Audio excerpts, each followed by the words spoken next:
و پالوان باید همکاره می بود. پیش از یما پادشاه رایج بود افغانستان. پالوان باید بهترین اسب سوار می بود، ممتازترین نیزه‌باز می بود. این آنونا که مردم بودن در گلسرخ که میای با جمع میشه 4 نفر یا 5 نفر اجاره میگیره از پیش دولت، یعنی میگه که با جمع اعلان میکنه در نشار.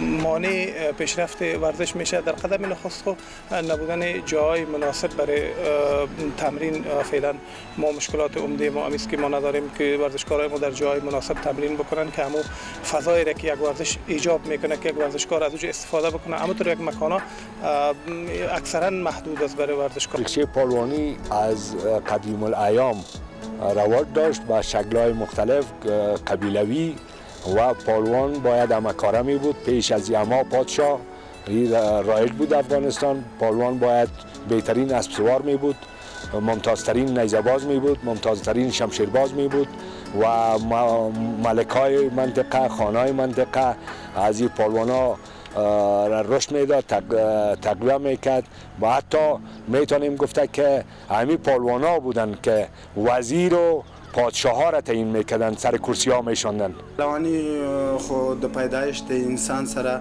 دنیا ته راغلی چې سنت طریقه ده او پهلوانی په جشنونو کې په اخترونو کې په خیخو میلو کې ډیر لوبغاړي لري او ډیر سیلبین لري، خصوصا په سمت شمال کې په ډیر ښه توګه باندې یو پهلوان یا یو ورزشکار د پهلوانۍ ډیر خلک. زموږ د هیواد په کلیو، ولایتونو او ښارونو کې اوس هم دا رواج شته چې په خوښیو او رخصتیو او پیتاویو کې به ځوانان د نندارچیانو پر وړاندې جوړه پهلوانان یو بل ته غیږه ورځي. د دغو لوبو لپاره ډیر کسان راټولیږي او د څو کسانو یعنې د نفري لخوا دوی جوړه کیږي او یا هم په فاول کې بیا دوی بیلیږي. کلیوالي غیږ نیونکي بیا تفریح د کمال د لاس ثابتولو په هدف بیا ځل حرکت ته لاس اچوي تر څو نندارچیان دوی ته چکې ووهي. خو په شمال ولایتونو او هم په جنوب غرب ولایتونو کې غیږ نیونکي تمرین لري، نو ځکه توجه د نندارچیانو په دوی وي.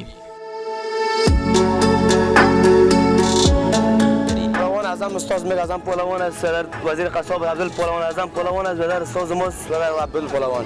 خود دیگر یه تمرین میتونه در اینجا تمرین میکنیم، بدر تکنیک کار داره. خود این زور بدر به کار نداره، زوراوری کنی یا بدر خیز یا به خیز آورده کنی، این فقط به تکنیک پهلوانی میشه.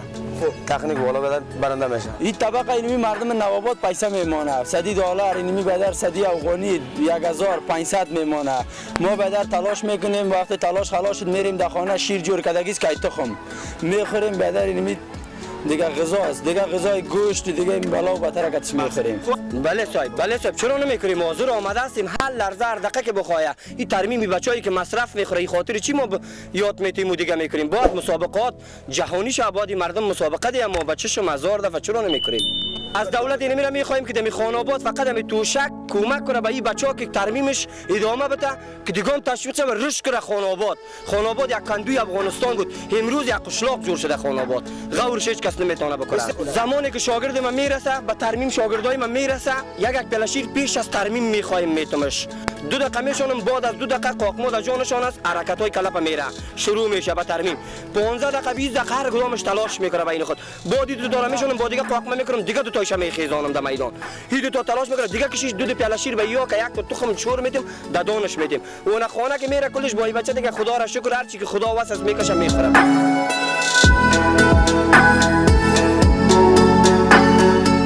شمال ولایتونو او هم په جنوب غرب ولایتونو کې غیږ نیونکي تمرین لري، نو ځکه توجه د نندارچیانو په دوی وي.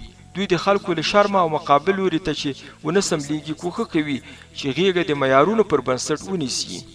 شمال ولایتونو کې 2 ډوله غیږ نیونه ترسره کیږي: کلیوالي غیږ نیونه په کلپونو کې. کلیوالي غیږ نیونې لپاره په کلي او بازار کې ځانګړي کسان ګرځي او خلک د راتلونکي غیږ نیونې لپاره رابولي، چې دا کار په کندوز، تخار، مزار او ځینو نور ولایتونو کې په لار اچول کیږي، چې په تودو سیمو کې غیږ نیونې د پسرلي په موسم کې ترسره کیږي. دغه لرغوني محلي غیږ نیونکو ته مخکې له لوبې پیلولو 1 ګیلاس شیدې ورکوي، تر څو په غیږ نیونه کې ستړیا او تنده احساس نه کړي. هر غیږ نیونکی د خپلې لوبې د ترسره کولو لپاره د انتظار شیبې شماري او همدارنګه د نندارې لیدونکي هم بیا د نوې جوړې د غیږ نیونو لپاره انتظار باسي.